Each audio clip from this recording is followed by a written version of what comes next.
En el versículo 11 de nuestro texto, Pablo dice: vestíos de toda la armadura de Dios, para que podáis estar firmes contra las asechanzas del diablo. La armadura completa de Dios es la ropa que llevan los cristianos. La coraza es una armadura que llevan los soldados en el campo de batalla, para luchar contra el enemigo. Aunque la armadura es menos libre, engorrosa y más pesada que la ropa ordinaria, es una pieza de armadura defensiva, que protege contra las espadas y flechas enemigas. También permite al soldado reconocer y distinguir rápidamente entre amigo y enemigo, y además, sirve como marcador de afiliación y rango entre los soldados. Por lo tanto, en el campo de batalla, la armadura es una pieza esencial. Y nuestra lucha y combate es, como dice el versículo 12 de nuestro texto, porque no tenemos lucha contra sangre y carne, sino contra principados, contra potestades, contra los gobernadores de las tinieblas de este siglo, contra huestes espirituales de maldad en las regiones celestes. Después de que nuestros antepasados Adán y Eva comieron del fruto prohibido del árbol de la ciencia del bien y del mal, sus ojos se abrieron a una nueva comprensión del bien y del mal, y se encargaron de juzgar y condenar. En realidad, solo Dios puede juzgar verdaderamente el bien y el mal. Los seres humanos, como seres creados, somos finitos de hecho, carecemos del conocimiento y la comprensión completos de cualquier objeto o acontecimiento. Por lo tanto, es naturalmente imposible que hagamos el juicio correcto. Por lo tanto, debemos confiar y encomendar todos los juicios a Dios Todopoderoso.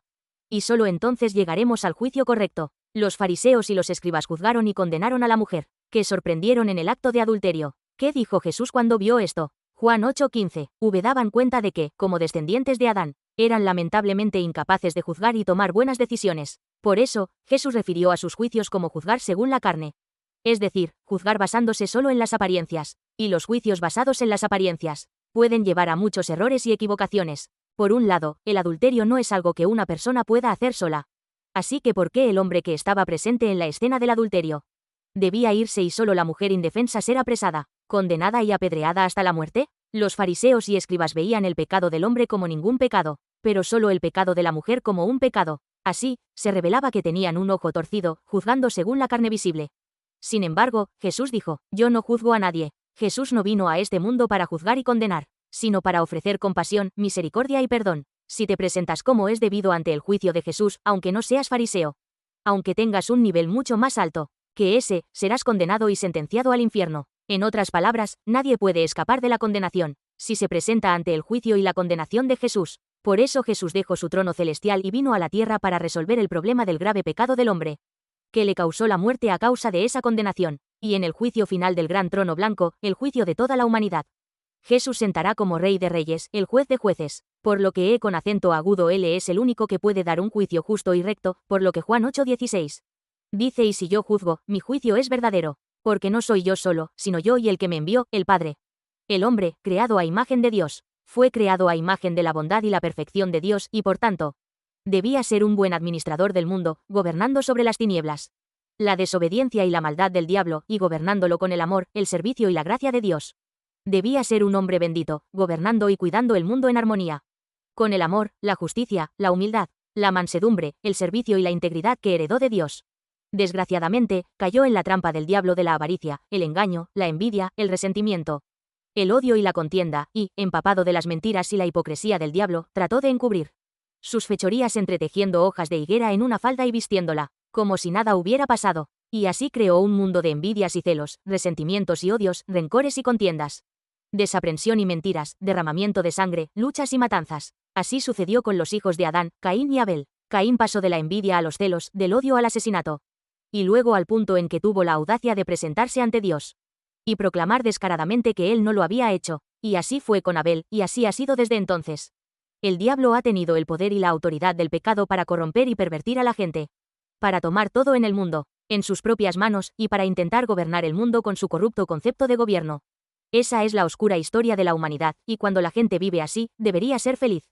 Pero está intranquila y tiene miedo. Dios vino a Adán y Eva, escondidos de Dios, avergonzados de su conciencia y ocultos de Dios, y vino a vestirlos con las vestiduras de cuero de Jesús, que les dio paz en lugar de miedo y ansiedad, que es lo que les sucede a los seres humanos a causa del pecado. En primer lugar, para aquellos cuyas vidas flotan en la ansiedad, ante la maldición del pecado y la muerte, Dios los ha revestido con la armadura de cuero de la paz por medio de Jesús. La armadura hecha por los seres humanos, Adán y Eva, estaba hecha de hojas, que se secaban fácilmente y se desmoronaban con el tiempo. Esta armadura de hojas hecha por los humanos podía hacerse y usarse una y otra vez, pero no cubriría el miedo y la ansiedad que vienen del pecado. Dios, que vino a Adán y Eva, nos vistió con vestiduras de cuero. Obtenida es tomando la vida de un animal y poniéndola en su lugar. A pesar de que no podíamos escapar del dolor y el sufrimiento aunque hiciéramos y USA con acento agudo ramos vestiduras de hojas. En otras palabras, las vestiduras hechas por los esfuerzos y métodos del hombre no podían cubrir el pecado vergonzoso y la ansiedad que querían ocultar. Solo las vestiduras de cuero hechas por Dios pueden cubrir verdaderamente el pecado y traer paz. Las vestiduras del hombre no pueden ser una armadura completa que nos proteja del pecado. Las buenas obras del hombre, la disciplina y el esfuerzo no pueden proveer una armadura completa que cubra sus pecados y le dé verdadera paz. Solo la vestidura de cuero que Dios proveyó al matar un animal y derramar su sangre puede proveer protección contra el pecado y la ansiedad. La Biblia nos dice que todos los pecados del hombre nunca pueden ser protegidos por los propios métodos del hombre, ni pueden ser cubiertos. No es el camino del hombre, sino solo el camino de Dios, el que puede arreglar y corregir el problema de los pecados del hombre y hacerlo nuevo. Es solo el camino de Dios, el que puede restaurar al hombre a la autoridad de gobierno que originalmente le fue confiada por Dios. Es solo el manto de la sangre derramada de la bestia, y la Biblia siempre dice que no hay otro camino. ¿Qué dijo Juan el Bautista cuando vio a Jesús acercarse a él? Juan 1:29. He aquí el Cordero de Dios, que quita el pecado del mundo. ¿Qué significa esto? Jesús es el protagonista de la piel de animal que cubría el pecado y el miedo de Adán y Eva. Jesús murió en la cruz como el Cordero de Dios que quita el pecado del mundo, llevándose todos los pecados del mundo. Como resultado, se convirtió en la piel que cubre los pecados de todas las personas y las protege del miedo y la ansiedad que provienen de esos pecados. Solo poniéndome esta vestidura de expiación que dejó Jesús puedo cubrir mis pecados para siempre. Y puedo ser protegido de la oscuridad que trae el pecado. Pero ninguna vestidura hecha por el hombre puede cubrir jamás el pecado y la maldición y el dolor que causa. En Gálatas 3:27, dice porque todos los que habéis sido bautizados en Cristo, de Cristo, estáis revestidos. En otras palabras, los que creen y son bautizados en Jesús como el Señor de la salvación que resuelve el problema de mi pecado, maldición y muerte, están revestidos de Cristo. Esta verdad se repite en toda la Biblia. El vestido que Jesús hizo para nosotros como el Cordero de Dios que vino al mundo y quitó los pecados del mundo ya está listo, y todo lo que cualquiera tiene que hacer es ponérselo en arrepentimiento y acción de gracias por sus pecados. Esta es la fe, que es el primer paso para aceptar y obedecer la voluntad de Dios. Y luego esa obediencia fiel cubrirá todos sus pecados, y abrirá el camino para que puedan disfrutar de nuevo del gobierno, restaurados a la imagen de Dios. Esta es la posición original del hombre como el gobernante delegado por Dios para multiplicar toda la creación. Entonces, ¿cómo nos ponemos el manto de justicia del Cordero, que Jesús ha hecho para nosotros? Se pone cuando somos bautizados en la fe. Hay dos bautismos, el bautismo de agua y el bautismo del Espíritu Santo. El bautismo de agua es recibido por la Iglesia, como señal de salvación y aceptación en la Iglesia, y el bautismo del Espíritu Santo es recibido por Dios mismo a través de la presencia de su Espíritu Santo. En tiempos del Antiguo Testamento, las vestiduras del sacerdote se ponían después de ser rociadas con la sangre de un animal. El manto de justicia que llevan los cristianos en el cielo, el semáforo, también es rociado con la sangre de Jesucristo, y el tabernáculo en el Antiguo Testamento también era rociado con sangre. Todos los cristianos del Nuevo Testamento también son rociados con la sangre de la cruz de Jesús. Ser rociado con sangre proporciona protección contra el juicio del pecado. Es una defensa contra la invasión del pecado y se cubre su vergüenza. Cuando los israelitas escaparon de Egipto, tomaron la sangre de los animales, la untaron en hisopo y la aplicaron a las jambas y a los dinteles de las puertas. Y cuando el mensajero de la muerte pasó aquella noche, no pudo entrar en la casa. La sombra de la muerte había pasado, y por eso decimos Pascua, para significar el paso de la plaga. En los sacrificios del tabernáculo que Dios enseñó a los israelitas después de aquel tiempo, seguían rociando la sangre de los animales sobre el tabernáculo y todo lo que había en él. No se hacía ninguna excepción con la ropa que llevaban los sacerdotes. Incluso el arca del pacto de la palabra era rociada con la sangre de la bestia. Todo era rociado y aplicado por la misma razón. Nunca podrías entrar en el primer santuario o en el segundo lugar santísimo sin ser rociado con sangre, y si lo hicieras, solo te esperaría la muerte. La única manera de vivir ante Dios es ser rociado con la sangre de Jesucristo. Por lo tanto, acércate siempre a Dios rociando con fe la sangre de la cruz en la puerta de tu corazón. En segundo lugar, nuestra batalla espiritual es contra nosotros mismos, el mundo y el diablo, que no reconocen a Dios como Señor. Por lo tanto, nuestra batalla es la batalla de quién es el verdadero dueño de mí y de este mundo. El dueño del universo y del tiempo es Dios, la Trinidad de Padre, Hijo y Espíritu Santo, a quien servimos, y solo Dios determina todo bien y todo mal, y el juicio del bien y del mal de todos los seres es también materia soberana de Dios. El bien y el mal son cosas buenas y malas. Adán y Eva fueron creados para servir a Dios y, como tales, están sometidos al imperio de Dios, que determina lo que es bueno y malo en todo el mundo. Por tanto, no estamos en condiciones de exponer nuestras opiniones sobre el bien y el mal ante Dios y decir esto es bueno y aquello es bueno. Solo Dios determina lo que es bueno y malo. Afirmar mi pretensión entre el bien y el mal sería reclamar un lugar de igualdad con Dios, lo cual es absolutamente imposible. El diablo llegó a existir porque desafió la soberanía de Dios al no guardar su lugar. El diablo era originalmente un ángel bueno creado para servir a Dios, pero, por algún motivo, se corrompió cuando la codicia entró en su corazón y desafió la soberanía absoluta de Dios e intentó juzgar, decidir y elegir por sí mismo lo que era bueno y malo. En otras palabras, desafió las decisiones absolutas de Dios sobre el bien y el mal y se rebeló contra Dios. Como resultado, en el mundo celestial, fue arrojado y se convirtió en el diablo.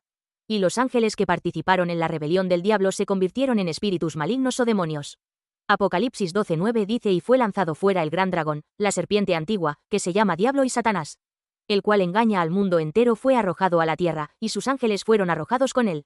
El diablo, un ángel caído que cayó en la corrupción y fue expulsado del cielo, engaña a los seres humanos, que están hechos a imagen de Dios, para que sigan el mismo camino rebelde que él. Así es como actúa el diablo como poder de las tinieblas en los cuales anduvisteis en otro tiempo, siguiendo la corriente de este mundo. Conforme al príncipe de la potestad del aire, el espíritu que ahora opera en los hijos de desobediencia, Efesios 2:2. En otras palabras, el diablo está detrás de todas las injusticias y pecados horribles que están ocurriendo en el mundo de hoy. Los seres humanos no se convirtieron en seres rebeldes y pecadores contra Dios por sí mismos. Fueron desviados por las tentaciones del diablo que actúa entre bastidores. El diablo está haciendo todo lo que puede para tentarte a rebelarte contra Dios. Por eso necesitamos entender la fisiología del diablo para que podamos tener éxito en nuestra fe. El diablo trabaja para corromper a la gente entrando en sus mentes y corazones. Un ejército de demonios puede estar dentro de una persona. Cuando Jesús estaba echando fuera demonios, echó un ejército de demonios fuera de un hombre, y esos demonios salieron y entraron en una piara de 2000 cerdos. Y los llevaron a todos al lago de Galilea y los ahogaron a todos, causando un gran daño. Así es como muchos demonios pueden estar en una persona. Así es como las personalidades múltiples pueden manifestarse cuando estás poseído. Y Judas Iscariote no vendió a Jesús fuera de su propia mente. La Biblia dice que el diablo puso la idea de vender a Jesús en la mente de Judas Iscariote. El diablo también entró en los corazones de Ananías y Safira e hizo que fueran codiciosos, de modo que engañaron a Dios con su ofrenda. Hechos 5:3 Y por causa de ella debe ofrecer por los pecados, tanto por sí mismo como también por el pueblo. Por lo tanto, no debes aceptar nada que entre en tu mente. Si no es la voluntad de Dios y es corrupto, debemos resistirlo resueltamente. En tercer lugar, debemos reconocer la estrategia del príncipe del mundo. El diablo, para destruir nuestra fe en el mundo, y no dejarnos engañar, sino resistirle y vencerle. El diablo era el príncipe del mundo hasta que Jesús vino al mundo. La Biblia dice: el ladrón no viene sino para hurtar y matar y destruir. Yo he venido para que tengan vida, y para que la tengan en abundancia. Juan 10:10. Por lo tanto, a través de Jesús hemos sido liberados del diablo que roba, mata y destruye, y debemos ser vencedores del diablo.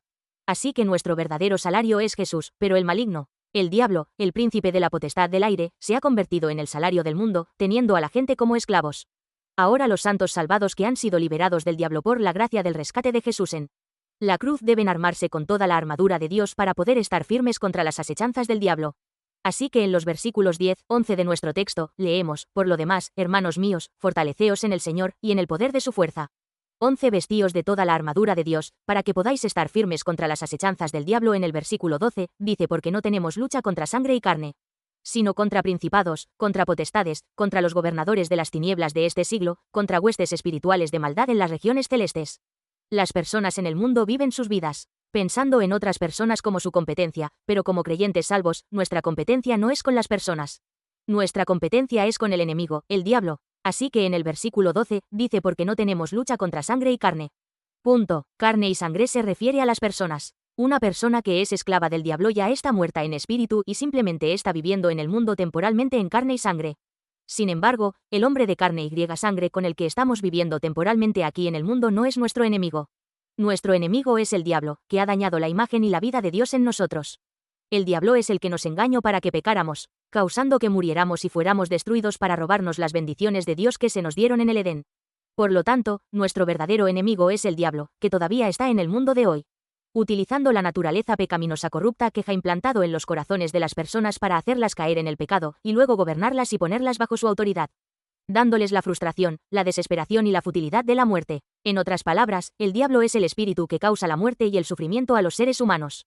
Por lo tanto, es nuestro trabajo luchar contra el diablo. Pero, ¿cómo luchamos? En el texto versículos 14-18, leemos: estad, pues, firmes, ceñidos vuestros lomos con la verdad, y vestidos con la coraza de justicia, y calzados los pies con el apresto del evangelio de la paz. Sobre todo, tomad el escudo de la fe, con que podáis apagar todos los dardos de fuego del maligno, y tomad el yelmo de la salvación y la espada del Espíritu, que es la palabra de Dios, orando en todo tiempo con toda oración y súplica en el Espíritu, y velando en ello con toda perseverancia y súplica por todos los santos. Cíñete los lomos con la verdad se refiere a estar armado con la palabra. Ceñid vuestros lomos con la coraza de justicia, que se refiere a la armadura de justicia de la cruz de Jesús. En el pecho poneos los zapatos del Evangelio de la paz. Dados por Dios, tomad el escudo de la fe para apagar todos los dardos de fuego del maligno y armaos con el yelmo de la salvación y la espada del Espíritu para atacar al diablo. Se nos dice que tengamos la espada de la palabra de Dios para atacar al diablo, y que oremos en toda oración y súplica con toda oración y súplica en el Espíritu, y que hagamos todo esfuerzo en oración y súplica con toda oración y súplica por los santos. Debemos estar armados espiritualmente, pero con toda la armadura de Dios. Debemos someter con la espada de la palabra, dominar con el espíritu de oración y vencer los ataques del diablo con el escudo de la fe. La fe es confianza en Dios, y los que tienen el escudo de la fe son capaces de desviar los dardos ardientes de la preocupación y la ansiedad que nos asaltan a diario. La oración es un tiempo para cargarnos de energía celestial y audacia mientras luchamos contra el diablo. Cuando ores lo suficiente, te llenarás de poder celestial y audacia en las batallas espirituales, convirtiéndote en un guerrero invencible. Cuando Jesús oró en Getsemaní antes de la batalla más grande para la humanidad, la batalla de la cruz en el monte Calvario, oró para que su sudor se convirtiera en sangre. Estaba completamente cargado de gracia y poder celestiales. Antes de la cruz, Jesús oró para que lo cubrieran de sangre y sudor. Sin embargo, los discípulos que debían ayudarlo estaban dormitando a su lado. ¿Qué dijo Jesús? Marcos 1:4, 3:7, 3:8. Vino luego y los halló durmiendo y dijo a Pedro: Simón, ¿duermes? ¿No has podido velar una hora? Velad y orad, para que no entréis en tentación. El espíritu a la verdad está dispuesto, pero la carne es débil. Pedro, que no permaneció despierto ni oró, acabó negando a Jesús 3 veces. Judas Iscariote siguió el camino del traidor, y los demás discípulos huyeron, dejando atrás a Jesús para proteger sus propias vidas. En la armadura completa de Dios, la última pieza de la armadura es la oración. Jesús vivía siempre de acuerdo con las palabras que Dios le daba, y también se armaba de oración siempre que tenía ocasión. Quería que sus palabras ordinarias fueran las palabras que Dios le daba, y en medio de su ajetreada, cansada y agitada vida, rezaba por la mañana temprano, por la tarde y durante toda la noche. Jesús salió victorioso con toda la armadura de Dios. Nosotros somos soldados de la cruz. Nuestras vidas están en un campo de batalla espiritual, por lo que no tenemos otra opción que luchar contra el diablo maligno, pero para luchar y vencer al diablo, debemos permanecer en el Señor, y debemos ser fortalecidos por el poder de su fuerza, porque no puedo vencer al diablo en mi propia fuerza. Pero solo poniéndome la armadura completa de Dios, por el poder de Dios, puedo ser victorioso. Por lo tanto, bendigo a cada creyente a ser un soldado de Cristo, como Jesús, armado con la armadura de la palabra, armado con la armadura de la oración, armado con la armadura completa de Dios, para enfrentar al diablo y vencer, en el nombre de Jesús.